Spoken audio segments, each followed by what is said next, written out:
7 taon akong nabuhay bilang isang ina at byuda. Hanggang sa dumating ang lalaking nagpaalala sa akin kung paano maging babae muli.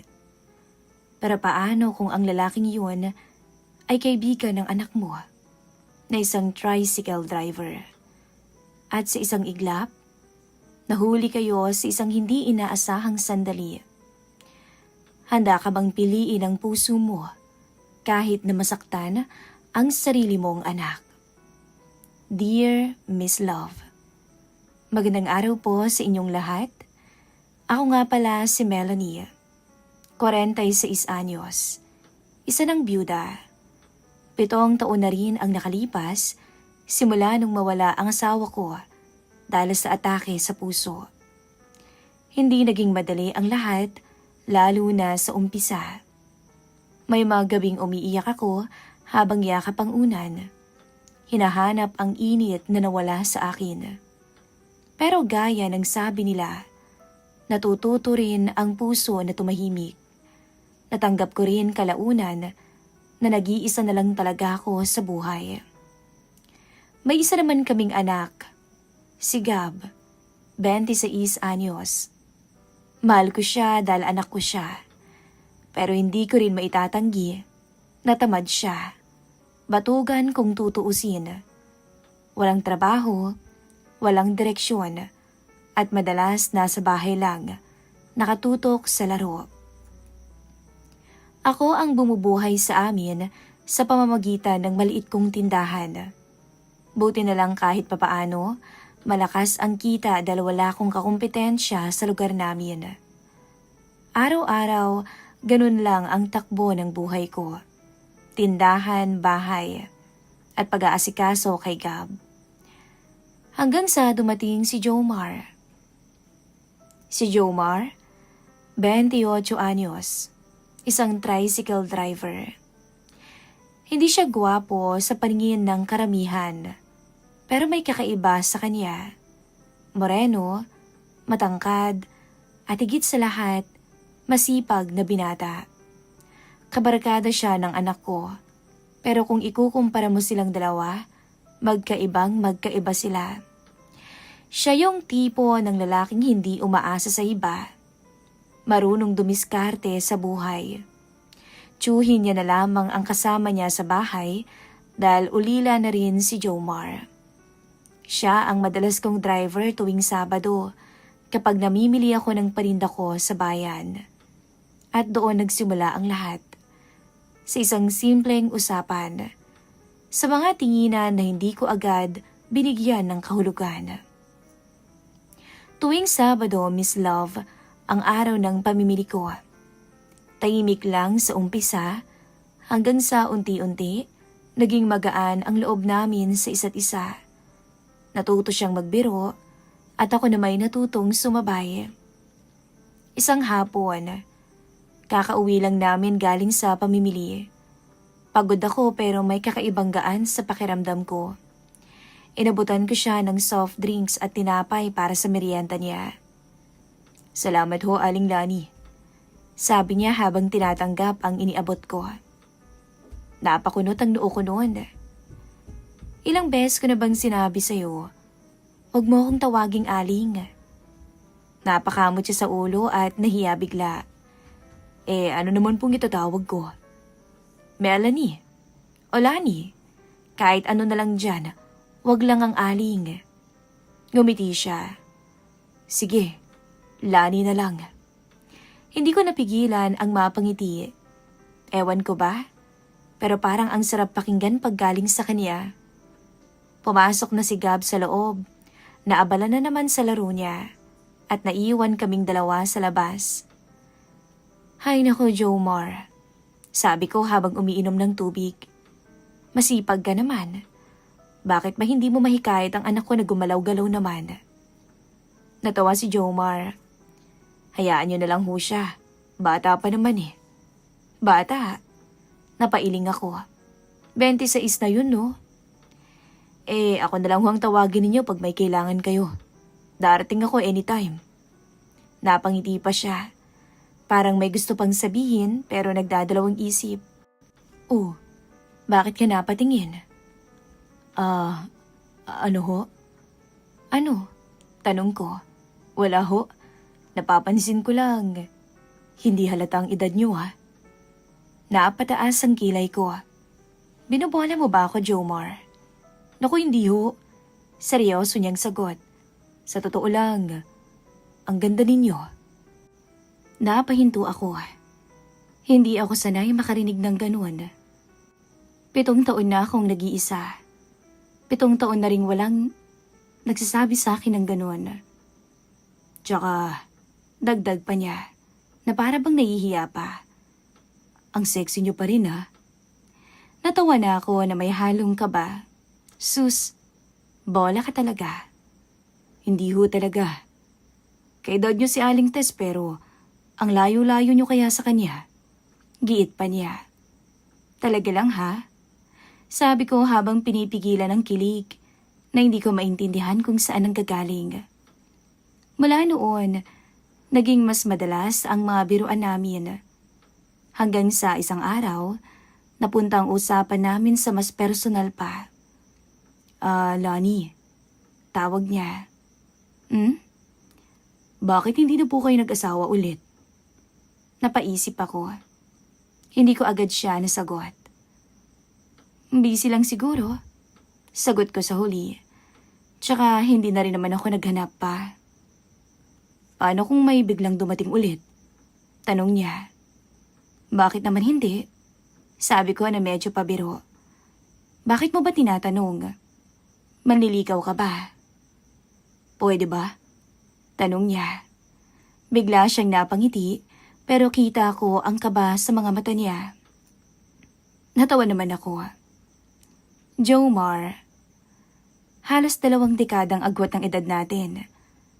Baka naman nilalagnat ka lang. Umiling siya. Naku, hindi ho.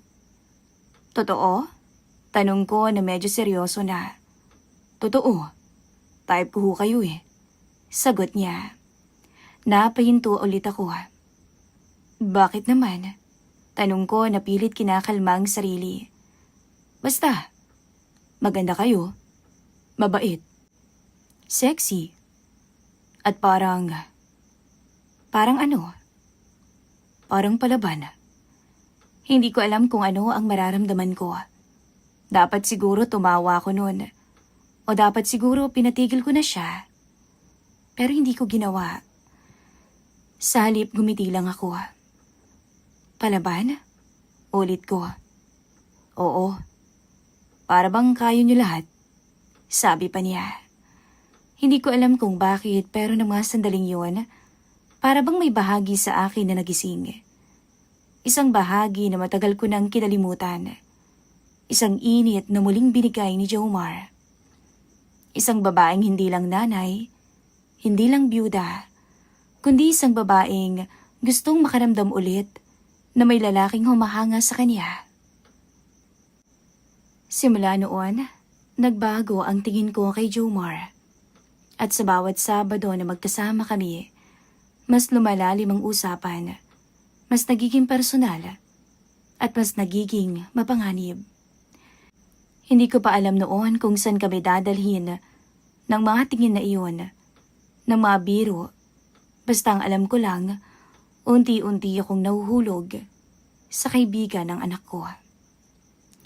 Sa paglipas ng araw, dito ko na unti-unting naramdaman kung gaano pala kadaling madala ang isang pusong matagal lang nauhaw sa atensyon. Isang gabi, nasa bahay si Jomar. Karaniwan na kasi na pumupunta ito dito para maglaro ng online games kasama si Gab. Parang routine na kasi nila yon. Tawanan, sigawan at minsan nga murahan pa habang naglalaro sa cellphone. Ako noon nasa kusina, nagluluto ng hapunan. Pero paminsan-minsan, napapalingon ako sa terrace kung saan silang dalawa o kung saan nandun silang dalawa. Hindi ko alam kung bakit, pero hinahanap ng mga mata ko si Jomar. Siguro dahil sa mga tingin niya, sa paraan ng pakikipag-usap niya sa akin, o dahil baka matagal na rin akong walang nararamdaman na ganito. 8:00 na ng gabi nang tawagin ko sila. Gab, Jomar, kain na. Sigaw ko mula sa kusina. Sandali lang ma, sagot ni Gab. Ilang minuto pa, pumasok na rin silang dalawa. Naupo sa mesa at para bang mga batang gutom na gutom. Tahimik lang ako habang kumakain kami. Pero paminsan-minsan, nauhuli ko si Jomar na nakatingin sa akin. Hindi ko yun pinapansin, pero sa totoo lang, nakakaramdam ako ng kakaiba. Pagkatapos kumain, ako na rin ang nagligpit, gaya pa rin ng dati. Habang naguhugas ako ng pinggan, naririnig ko pa rin ang tawanan nila sa labas. Pero maya-maya biglang tumahimik. Ma, lalabas lang ako saglit sabi ni Gab habang dumadaan sa may kusina. Saan ka na naman pupunta? Tanong ko. Sandali lang naman, may pupuntahan lang. Sagot niya. Hindi na ako nagtanong pa.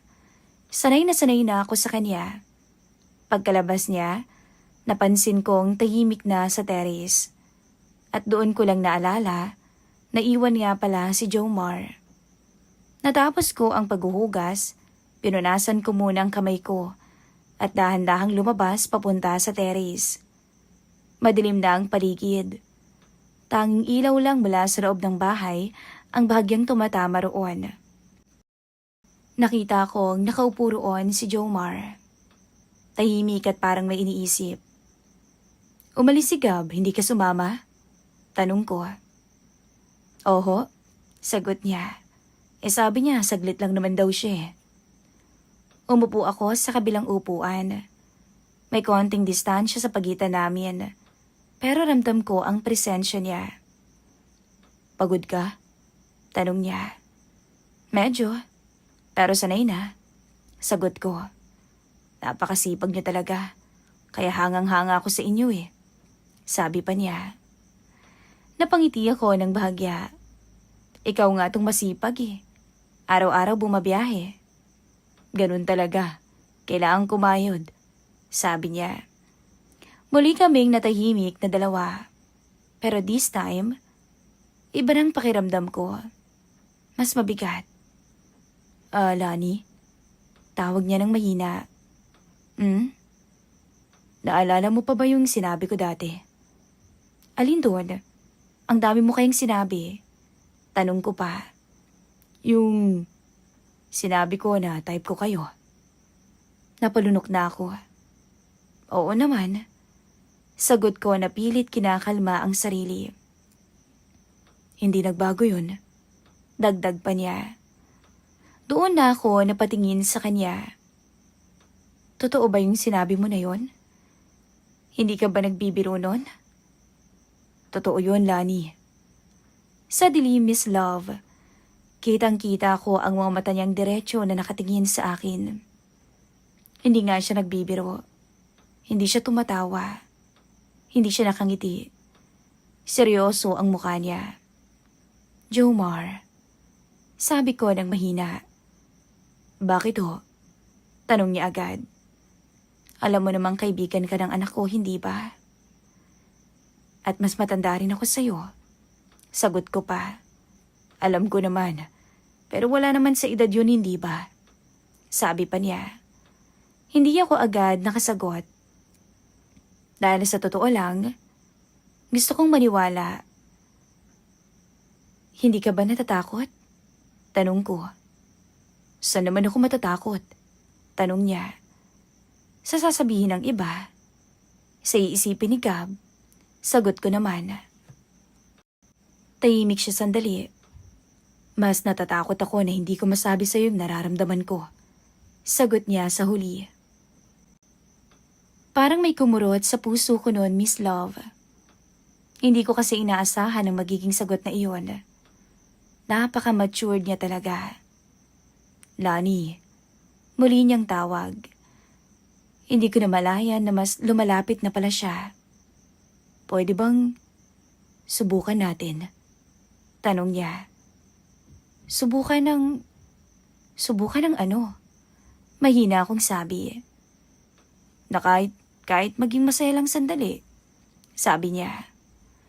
Napapikit na ako noon. Hindi ko alam kung bakit, pero parang ang hirap tumanggi sa kanya. Siguro kasi matagal na rin ako nag-iisa. Siguro dahil sa unang pagkakataon, may lalaking tumingin sa akin na parang hindi ako byuda, kundi isang babae. Alam niyo, Miss Love, daig ko pa ang teenager ng mga sandaling yon. Oo, aaminin ko. Kinikilig talaga ako kay Jomar. Aba, sa edad ko ba namang to magpapakipot pa ba ako? Malakas si Jomar. Batang-bata pa. At sa tumatakbo sa isip ko ng mga oras na yon, parang di ko nakakayanin ang pwedeng mangyari sa susunod na mga sandali. Daan-daan kong minulat ang mga mata ko. Jomar, bulong ko. Pero hindi ko na natuloy ang sasabihin ko. Dahil mga sandaling iyon, hinawakan niya ang kamay ko. Mainit at magaspang ang palad niya, na lalong nagbigay sa akin ng kakaibang pakiramdam. Hindi ko inalis ang mga kamay niya. Sa halip, hinigpitan ko pa nga. At doon ko naramdaman, hindi lang siya ang nakakaramdam ng init ng mga sandaling yon. Pati na ako. Unti-unting nabawasan ang distansya sa pagitan namin, hanggang sa halos magkatabi na kaming dalawa. Napakatahimik ng gabi. Walang ibang ingay kundi ang tibok ng puso ko. Sigurado ka ba? Tanong ko na halos pabulong. Oo, Lani. Sagot niya. At bago pa ako makapag-isip ng tama, hinalikan ko na siya. Marahan. At siya, tumugon na rin. Ramdam ko ang pag-ikot ng mundo ko sa simpleng sandaling iyon. Hindi kami nagmamadali. Walang pilitan. At sa puntong iyon, nakalimutan na namin ang sandali. Sa isang iglap, Miss Love, sa kadiliman ng gabi, tinugunan niya ang pangangailangan ko na ilang taon na ring hindi napupunan. Pinili kong maging tahimik dahil ayokong may makarinig. At oo, may naganap sa amin doon ni Jomar. Isang bagay na hindi ko makakalimutan. Sa dilim ng terrace, sa gabing tahimik, pinili kong sundin ang damdamin ko.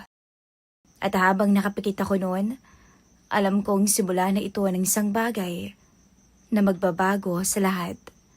Isang lihim na ayokong malaman ng anak kong si Gab. Tama kayo. Lumipas ang mga araw, hindi na lamang to simpleng biruan. Hindi na lang to tinginan o landian. Dahil sa paglipas ng panahon, tuluyan na kaming nahulog sa isa't isa ni Jomar. Hindi ko na mabilang kung ilang beses siyang dumaan sa bahay. Kung minsan nagdadahilan lang, kung minsan wala. Kahit simpleng paghatid lang ng gulay o pagkumusta, sapat na yun para makita ko siya. At ako naman, hindi ko na rin tinatanggi sa sarili ko na hinihintay ko at hinahanap ko ang presensya niya. Alam naming pareho na mali, pero pinili naming hindi pansinin. Sa tuwing wala si Gab, mas naging malaya ang mga usapan namin. Mas nagiging totoo. Minsan sa terrace, minsan sa loob ng tindahan. Minsan naman sa kusina kapag nagluluto ako. Nandun lang siya, nakasandal at tinitingnan ako. Nakikinig sa bawat kwento ko. At ako, unti-unti kong ibinubukas ang sarili ko sa kanya. Alam mo, Jomar, sabi ko minsan habang nag-aayos ng paninda, ang tagal-tagal ko na rin hindi nakakaramdam ng ganito. Yung may nag-aalaga sa'yo, kahit sa simpleng paraan lang. Wika ko. Ngumiti siya. Kaya kong gawin yun araw-araw para sa'yo. Napangiti ako noon, pero may kasamang kaba. Dahil alam kong kapag nagpatuloy pa ito, mas mahihirapan na akong bumitaw. Hanggang sa dumating ang gabing yon. Kakasarado ko lang ng tindahan. Tahimik na ang paligid. Ang hangin ay malamig. Wala si Gab dahil nakipag-inuman sa mga kabarkada niya. Sanay na ako. Hindi na ako nagtataka. Habang inaayos kang kusina, narinig ko ang isang pamilyar na tunog ng tricycle na huminto sa labas. Alam ko na kaagad kung sino. Hindi ko na kailangang sumilip. "Pasok ka," sabi ko nung marinig ko ang katok. Pumasok naman si Jomar, may dalang konting pagkain. "Para sa'yo," sabi pa niya. "Jomar, hindi mo na kailangang magdala pa." Sagot ko pero tinanggap ko naman. "Gusto ko lang, hayaan mo na," sabi niya. Tahimik siyang naupo sa may kusina. Sabay na kaming kumain. Magkatabi. Simpleng hapunan lang yun pero parang may kakaibang saya para sa akin. "Namiss kita," bigla niyang sabi. Napatingin ako sa kanya. "Kanina lang tayo nagkita, no?" Sagot ko na medyo natawa. "Siyempre, iba pa rin pagkasama kita," sagot niya. Sabay yakap sa akin. Hindi ko alam kung bakit, pero parang ang bilis-bilis ng tibok ng puso ko. Pagkatapos kumain, hindi na kami agad tumayo. Tahimik lang kami hanggang sa nagkalapit ulit kaming dalawa. "Lani," tawag niya. "Pwede ka ba ngayong gabi? Namiss kita eh." Aniya. Napangiti ako. "Mukhang naa-addict ka na yata sa akin, Jomar ah." "Parang gano'n na nga. Nakaka-addict ka naman talaga eh. Alam mo, iba pala pag byuda. Masarap mahalin." Pambobola niya. Nakinangiti ko naman. "Sus, binobola mo pa ako para pagbigyan kita." "Kahit bulain kita araw-araw eh. Kaya nga lang medyo kabado pa rin ako. Kasi baka magalit si Gab kapag nalaman niya." Napatigil ako bigla. Hindi ko rin alam eh. Sagot ko ng totoo. "Natatakot ka ba?" Tanong niya. "Oo naman. Pero mas natatakot yata ako kapag nawala ka."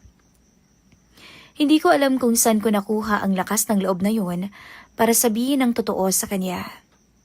Pero totoo yun, Miss Love. Sa mga sandaling yun, hindi ko na nga naiisip kung tama pa to o mali. Ang iniisip ko na lang, masaya ako sa piling ni Jomar. Maya-maya, daan-daan niyang hinawakan ng kamay ko. "Gusto kita, Lani," sabi niya. Napipikit ako. At muli, tulad ng mga nakaraang gabi, pinili kong sabayan ang nararamdaman ko. Tahimik ang kusina. Tanging ilaw lang mula sa maliit na bombilya ang nagbibigay liwanag sa amin. Sa simpleng espasyong iyon, doon namin muling binahagi ang isang sandaling alam naming bawal pero hindi namin mapipigilan. Walang salitaan, walang paliwanag, basta damdamin lang. Umupo ako sa mesa at sa gitna ng mga sandaling yon, malaya kong binigay ulit ang sarili ko kay Jomar. Hanggang sa isang bagay ang hindi namin inaasahan. Nang biglang dumating si Gab. "Ma!" Napamulat ako kaagad. Parang binuhusan ng malamig na tubig ang buong katawan ko. Daan-daan akong napalingon sa pintuan ng kusina. At doon ko nakita si Gab. Nakatayo at nakatitig. Hindi makapaniwala sa nasasaksihan niya. "Anong ginagawa niyo?" Tanong niya. Hindi naman ako makasagot. Parang nawalan ako bigla ng boses. Si Jomar, napatras bigla. Halatang gulat na gulat din. "Gab," sabi ko, pero hindi ko alam kung ano ang susunod kong sasabihin. Galit, pagkagulat, lahat yun kitang-kita ko sa mukha ng anak ko. "Ma?" Tanong niya ulit, sabay turo kay Jomar. "May relasyon ba kayong dalawa?" "Ma naman, hindi ka na nahiya. Matanda ka na eh." Anya. Wala akong naisagot noon. Dahil sa unang pagkakataon, nahiya ako sa anak ko. Kasi totoo naman eh, matanda na ako para lumandi. Sa isang iglap, gumuho ang lihim na pilit naming tinatago ni Jomar. Hindi ko alam kung paano ko haharapin ang anak ko. Hindi ko alam kung paano ko ipapaliwanag ang isang bagay na kahit ako, nahihirapan din namang intindihin. Basta ang alam ko lang, simula nung gabing yon, ang relasyon namin ni Jomar, tuluyan nang nasubok. Alam kong naiintindihan niyo ako kung gaano kagulo ang sitwasyon ko ngayon. Hindi ko na kasi maibalik ang mga nangyari. At lalong hindi ko na mababawi ang gabing nahuli kami ni Gab. Simula nun, Miss Love, nagbago ng lahat. Hindi na ako matahimik sa loob ng sarili kong bahay. Hindi na rin ako mapakali tuwing nakikita ko si Gab. Sa unang mga araw pagkatapos ng nangyari, halos hindi kami nag-uusap. Kung magsasalita man siya, maiksi lang. Wala nang respeto sa tono niya. Punong-puno ng galit ang bawat salita niya. Ma, seryoso ka ba? Isang araw bigla na lang niyang sinabi, habang nasa sala kami. Sa lahat ba naman ng lalaki? Si Jomar pa talaga? Tahimik lang ako. At wala akong maisagot. Dahil alam kong kahit anong sabihin ko, mali yun sa paningin niya. Kaibigan ko yun eh. Tsaka mas bata sa'yo yun. Hindi ka ba nahihiya? Dagdag pa niya. Masakit. Sobrang sakit marinig yun mula sa sarili mong anak. Gab, mahina akong sabi. Anong Gab? Bigla niyang sigaw. Ma, ano bang nangyayari sa'yo? Hindi ikaw to eh. Napapikit ako. Siguro nga tama siya. Siguro nga hindi na ako to. O baka, ito talaga ako. Pero ngayon ko lang pinayagang lumabas ang ganitong ugali ko. Anak, sabi ko ng kalmado. Tao lang din naman ako eh. Tao? Ulit niya. Ma, nanay kasi kita. Nakakahiya naman kung may makaalam ng ginagawa mo. Wala na akong sinabi noon. Dahil sa puntong iyon, alam kong kahit na anong sabihin ko sa kanya, kahit na anong paliwanag ko sa kanya, hindi niya ako maiintindihan. Hindi pa sa ngayon. Mula noon, halos araw-araw kaming nagkakatampuhan. May mga pagkakataon pa na hindi siya umuwi ng bahay at mas pinipili niyang sumama sa mga barkada niya kaysa makasama ko. At ako, naiwan sa bahay na punong-puno ng katahimikan. Pero sa kabila ng lahat, hindi ko naman kayang kalimutan si Jomar, Miss Love. Kaya kahit mahirap, patuloy pa rin kaming nag-uusap. Sa chat, sa tawag, at minsan nga lihim pa kaming nagkikita. Kumusta ka? Tanong niya minsan sa may chat. Okay lang. Sagot ko kahit hindi naman talaga. Hindi ka okay. Alam ko. Napangiti ako ng bahagya. Ganon talaga siya. Kilala niya na ako kahit hindi kami magkasama. Miss na kita. Dagdag pa niya. Napahigpit ang pagkakahawa ko sa cellphone ko. Miss na rin kita. Sagot ko. At doon ko napagtanto, mahal ko siya. Mahal ko na si Jomar. Hindi na lang ito simpleng pagtingin. Hindi na lang to dahil sa init o sa pag-iisa ko. Totoo to. Pero kasabay ng katotohanan iyon ang bigat ng kapalit. Isang araw nga nakita kami sa isang lugar na medyo malayo sa amin. Yung bang walang nakakakilala. Pagkakita pa lang namin sa isa't isa, gustong-gusto ko na siyang yakapin. Ayos ka lang ba? Sabi niya. Oo, ayos lang. Sagot ko. Naawa na ako sa'yo. Dahil sa akin, palagi na kayo nag-aaway ni Gab. Tahimik siya sandali. Kung gusto mo, ititigil ko na to. Sabi niya bigla. Napatingin ako sa kanya. Anong ibig mong sabihin? Kung mas makakabuti sa'yo, edi lalayuan na lang kita. Sagot niya na parang halatang nahihirapan. Hindi. Mabilis kong sagot. Hindi ko kasi napigilan ang sarili ko. Alam mo namang hindi ko kaya, hindi ba? Dagdag ko pa. Napabuntong hininga siya. Pero, si Gab, sabi niya, paano siya? Alam ko, gagawin ko ang lahat para tanggapin niya yung relasyon nating dalawa. Tahimik kami. Pareho naming alam ang tama, pero pareho kaming nahihirapang gawin yun. Hindi niya ako tatanggapin. Malabong mangyari yun, sabi ni Jomar. Siguro nga, hindi pa. Pero anak ko siya. Umaasa naman akong darating ang panahon na maiintindihan niya ako. Pero paano kung hindi? Wala akong naisagot. Dali yun din ang kinakatakutan ko. Pagkatapos ng pag-uusap namin, alam niyo naman na siguro kung saan yun mauuwi. Oo, Miss Love. Sa kwartong malamig, pinunan namin ang pagkamis namin sa isa't isa. Pagkatapos, umuwi rin ako ng gabing yon, pero mabigat ang pakiramdam. Pagkapasok ko sa bahay, nandun si Gab. Nakaupo sa may sala. Hindi niya ako pinapansin.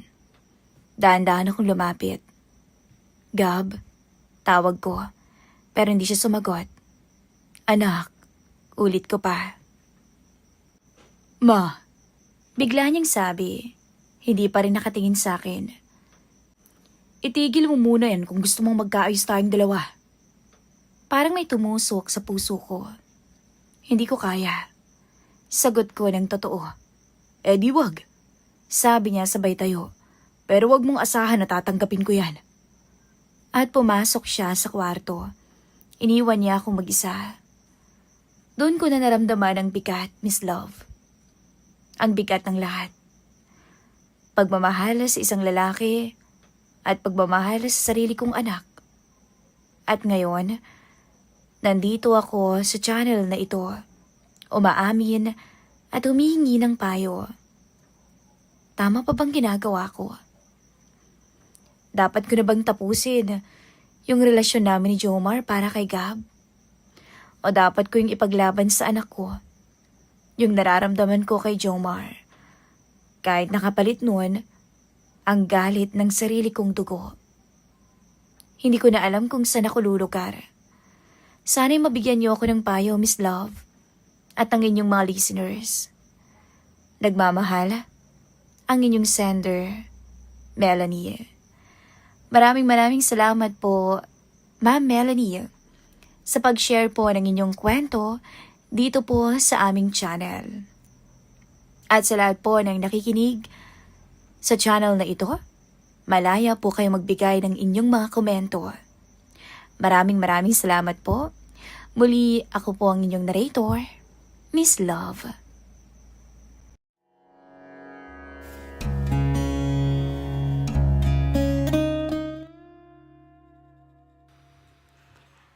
Ang bango mo kanina, ate ah. Iba pala talaga kapag bagong ligo ka. Loko. Sikreto lang natin to ah. Baka mamaya makahalata ng kuya art mo. Basta't umakto ka lang na normal. Huwag kang magpapahalata sa kanya, okay? Oo naman. Kayang-kaya ko.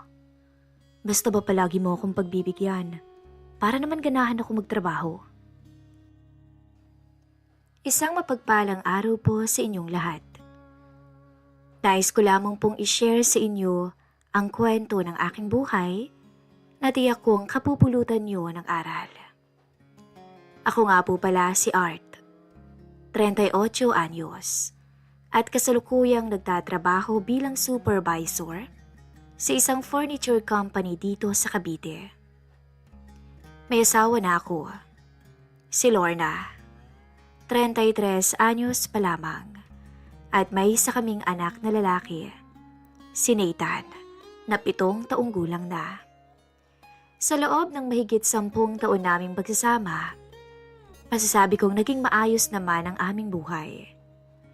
Hindi kami marangya, pero hindi rin naman salat. Noong magkaroon ng pandemya, nagdesisyon kaming kumuha ng stay-in na boy para makatulong sa bahay. Hirap kasi si Lorna sa mga gawaing bahay, lalo na't nagtatrabaho rin siya bilang online seller ng mga damit at kung ano-ano pang gamit sa Shopee at Facebook Marketplace. Dumami ang order niya noong lockdown, kaya mas kinailangan niya ng katuwang. Ang napasama sa amin ay si June. 19 anyos, taga Batangas, at pinsan ng dati naming kasambahay na si Aling Melly. Maayos naman ang pakikisama ni June. Magalang, masipag, at mabilis matuto. Pero hindi ko naman sukat akalain, Miss Love, ng simpleng pagiging boy niya sa aming tahanan ay magdudulot ng malaking pagsubok sa aming buhay. Nung malaman ko na tinitikman niya ang misis ko. Tama po, mahirap mang paniwalaan at hindi ko alam kung paano nangyari, pero nahuli ko sila. Alam kong nag-enjoy ang misis ko sa kanya. At alam kong in-enjoy din ni June ang misis ko, lalo na siguro tuwing wala ako. Sa unang mga linggo, walang naging problema. Ako ang nagdadala ng pera sa bahay. Si Lorna ang namamahala sa budget at negosyo, habang si June ang nag-aalaga kay Nathan, naglilinis ng bahay at minsan nga'y nagluluto pa. Pero napansin ko, habang tumatagal, parang nagiging kampante si Lorna kay June. Madalas ko silang nakikitang nagkukwentuhan sa may kusina. Nagtatawanan habang nag-aayos ng paninda. Noong una, hindi ko naman masyadong binigyan ng mali siya. Ang iniisip ko, siguro dahil wala namang ibang kasama sa bahay ang asawa ko. Kaya't mabilis siyang nakapalagay ng loob ang binata. At naging katuwang niya rin sa araw-araw. Isang gabi noon, habang nagpapahinga ako sa may sala at nanonood ng basketball sa TV, biglang nag-text ang kaibigan kong si Ben. Nagyayang mag-inuman. Dahil matagal ko na rin siyang hindi nakakasama, pumayag ako. Nilapitan ko si Lorna sa kwarto. Abala siyang nag-aayos ng mga orders. Love, may pupuntan lang ako. Sasaglit lang. Magiinuman lang kami sandali ni paring Ben. Sabi ko, oo naman, mag-ingat ka ha? Sagot niya habang abala sa cellphone niya. Napansin ko pa na nakangiti siya habang nagtatype. Akala ko noon, siguro may kausap lang na suki o kaibigan. Lumipas ang 2 oras, bandang 10:00 ng gabi. Nag-text si Nathan sa akin. Pinapauwi ako. Wala daw ang nanay niya sa kwarto. Nagulat ako noon. Agad ako nagpaalam kay Ben at umuwi ng bahay. Pagpasok ko, madilim ang sala at tahimik ang paligid. Sa isip-isip ko nga baka tulog na ang lahat. Pero biglang bumukas ang ilaw sa may kusina. Daan-daan ako lumapit at sumilip. Nandun si Lorna, nakaduster lang. At si June na nakaupo sa may lamesa. At tila seryoso ang usapan nila. Anong ginagawa niyo? Tanong ko, medyo may halong pagtataka. Nagulat silang pareho. Love. Nagpapainom lang ako ng gamot kay June. Ang sakit daw ng tiyan niya eh. Paliwanag ni Lorna. Oo, Kuya Art. Nahilo kanina habang naglilinis. Pasensya na po talaga. Dagdag pa ni June. Tingnan ko silang mabuti. Parang may kakaiba nga, pero dahil sa alak at pagod na rin ako, hindi ko na lamang yun pinansin pa. Umakyat na ako sa kwarto at nadatnan ko si Nathan nagising pa. Halatang inaantok na pero naghihintay ng mga kasama. Bakit sinabi mo wala si nanay mo sa kwarto? Tanong ko sa anak ko. Kasi po kanina pa siya wala tay. Narinig ko silang nag-uusap ni Kuya Jun sa kusina. Ang tagal-tagal na nila doon. Sagot ng bata. Doon na ako nagsimulang makaramdam ng kaba. Pero pinilit kong itulog na lang ang mga hinala ko. Siguro nga sumakit lang talaga ang tiyan ni June. Kinabukasan, normal ang lahat. Naganda si June ng almusal. Abala si Lorna sa cellphone at mga paninda. Pumasok si Nathan sa online class niya. Parang walang nangyari. Pero ilang araw ang lumipas. May mga bagay akong napansin. Una, madalas kong makita si Lorna na laging nakangiti habang may text. At kapag papalapit ako, bigla niyang tinatago ang cellphone o kaya ililipat ng ibang apps. Pangalawa, kapag wala ako sa bahay dahil sa trabaho at tuwing tatawag ako, laging nagmamadali si Lorna sa pakikipag-usap. Minsan hindi na sumasagot, kaya't sa hapon ko na lang siya natatawagan. Isang araw ng Sabado, dahil half day lang ako sa opisina, nagpa siya akong umuwi ng tanghali. Hindi ko sinabi kay Lorna para masurpresa siya. Pagdating ko sa tapat ng bahay, tahimik ang paligid. Bumaba ako ng tricycle at dahan-dahang binuksan ang gate. Wala si Nathan. Nasa bahay ng kaibigan niya.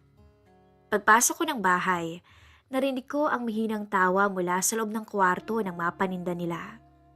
Bumukas ng bahagya ang pinto at nakita ko si Lorna, naka-short lang at sando, habang si June, naka-t-shirt at pawisan.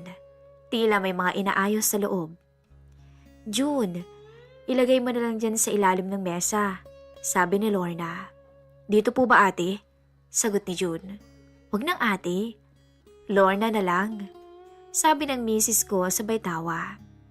Hindi nila ako nakita. Parang may bumigat sa dibdib ko noon. Pakiramdam ko unti-unti akong binabaan ng dugo. Lumabas muna ako ng bahay at naglakad sa may kanto.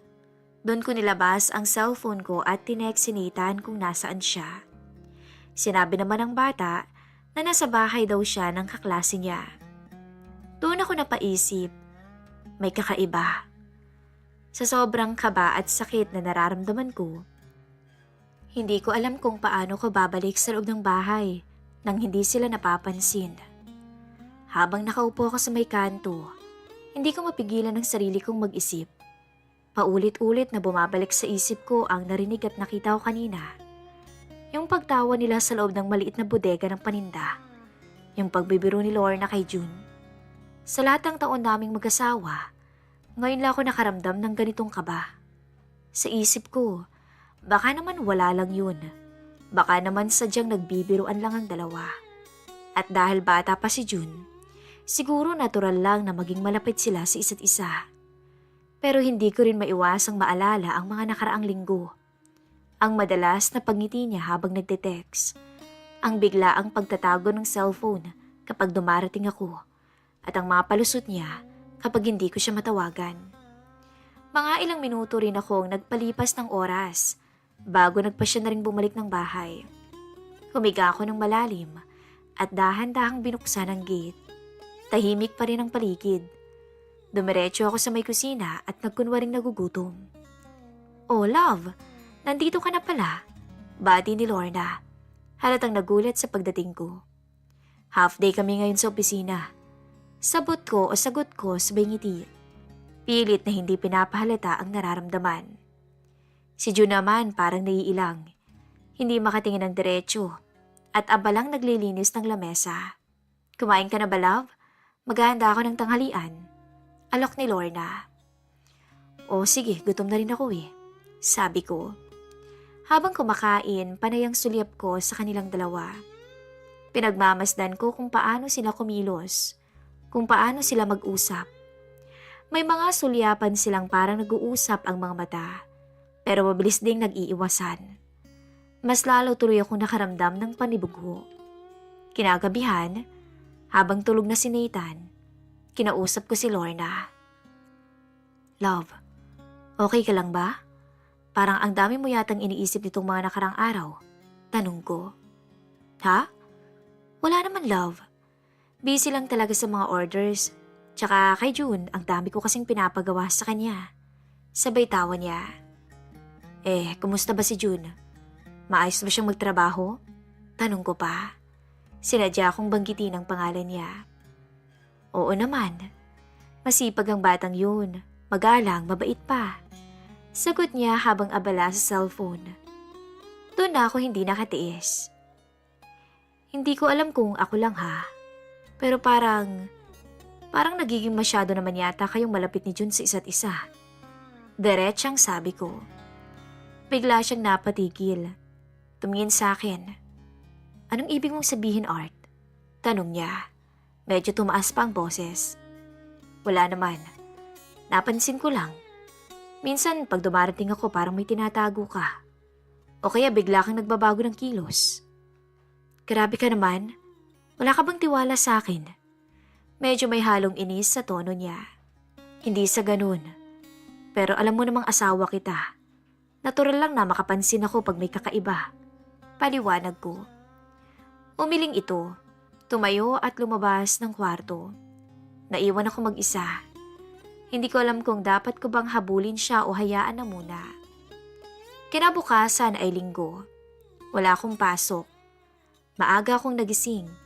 Pagbaba ko, nakita kong wala si June. Nasa labas daw, sabi ni Nathan. Bumili ng pandesal. Si Lorna naman, abala sa paglilipit ng mga paninda. Nagpa siya akong buksan ang laptop ng asawa ko habang nasa kusina siya. Hindi ko talaga ito ugali, pero dala ng pagdududa, hindi ko napigilan. May nakita kong open na messenger tab. May kachat na pangalan ay June B. Pinagpawisan ako ng malamig.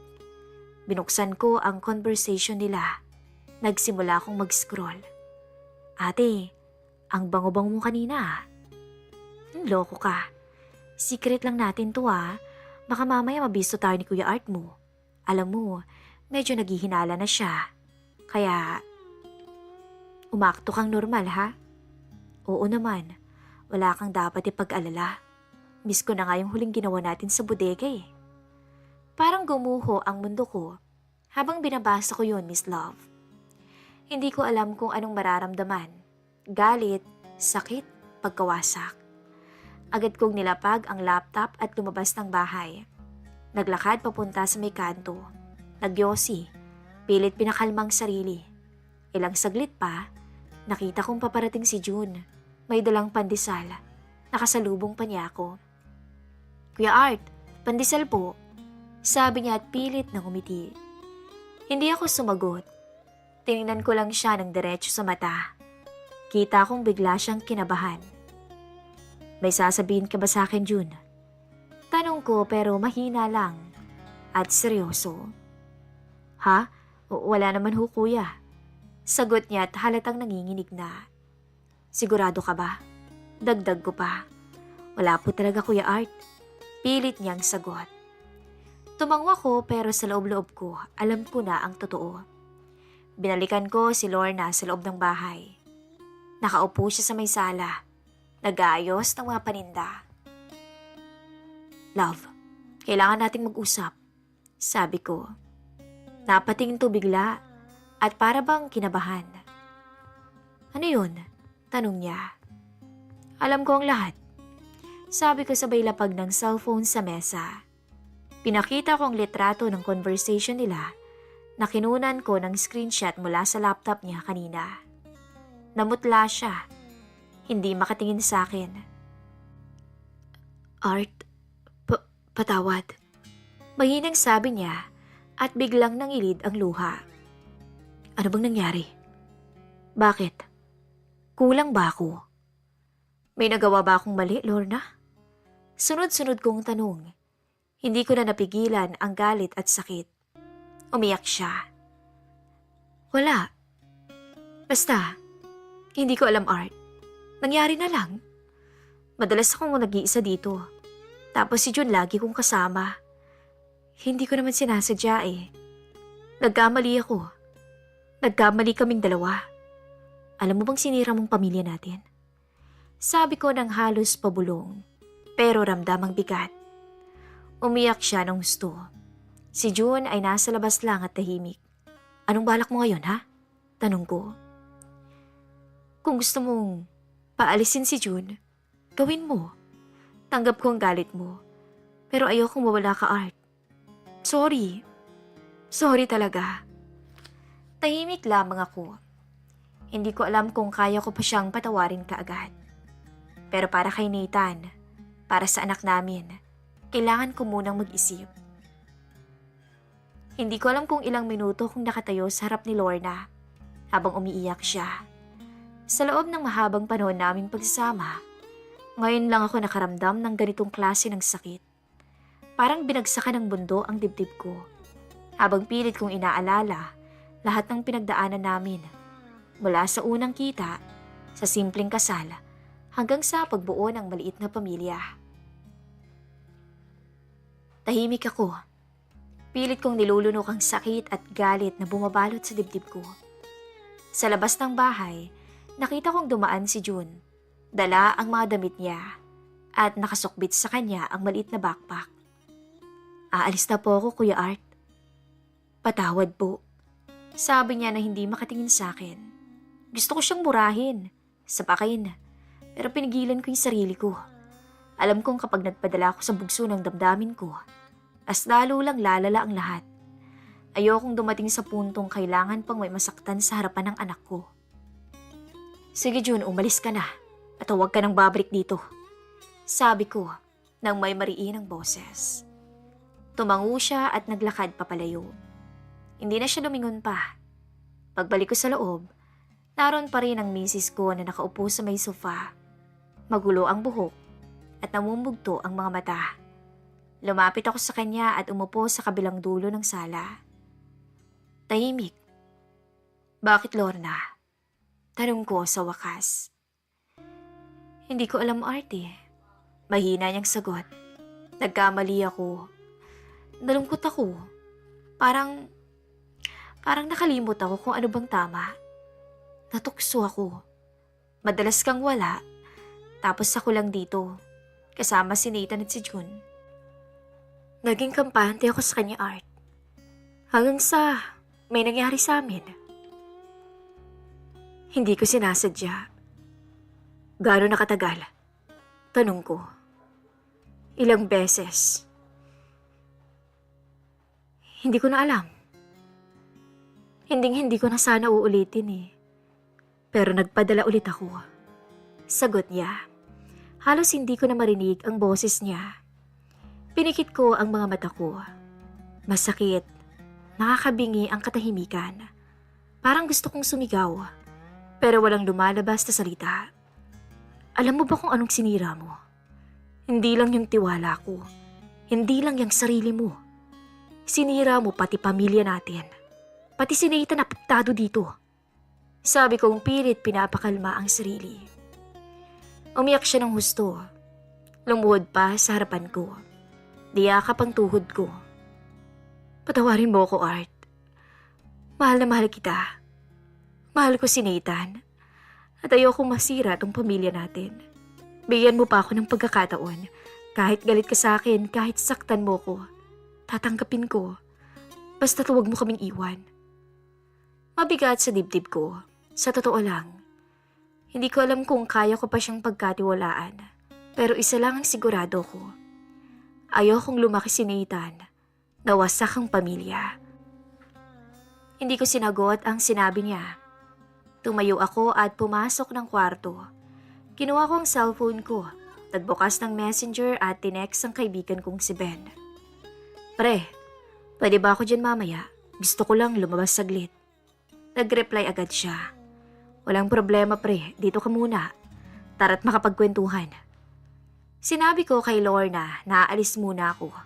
Kailangan kong mag-isip. Wala siyang magawa kundi tumango. Kita ko sa mukha niya ang lungkot at takot na baka tuluyan ko na siyang iwan. Sa bahay ni Ben, inabutan niya ako ng isang malamig na beer at sabay upo sa tabi ko. May problema ka no? Kita sa mukha mo eh. Sabi niya. Hindi na ako nagpaligoy-ligoy. Kinuwento ko lahat. Mula sa mga hinala, sa mga nakita, hanggang sa mismong pag-amin ni Lorna.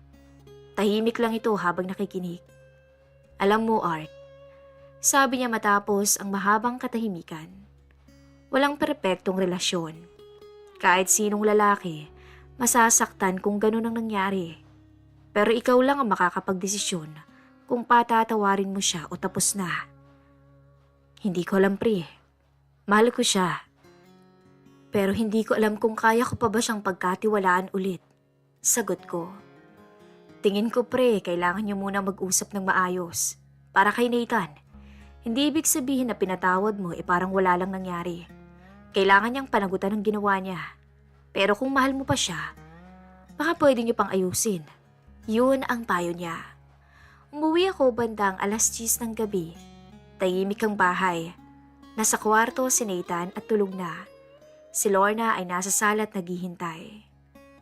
Love, salamat naman at bumalik ka. Sabi niya na namumugto pa rin ang mga mata. Umupo ka. Sabi ko.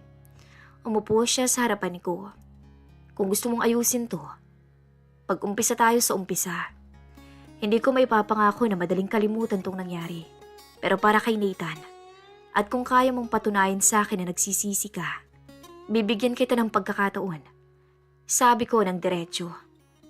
Salamat, Art. Pangako, hindi ko na to uulitin.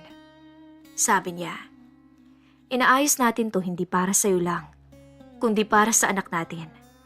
Kailangan mong baguhin ang sarili mo. Simula bukas, aalis muna tayo. Magpapalamig ng ulo. Wala kang cellphone. At kapag nagpatuloy ka sa negosyo mo, ibang tao na ang tutulungan mo. Hindi stay in dito sa bahay. Maliwanag ba? Tumango siya ng walang pag-atubili. Gagawin kong lahat. Salamat. Salamat sa chance. Niyakap niya ako. Pero hindi na tulad ng dati.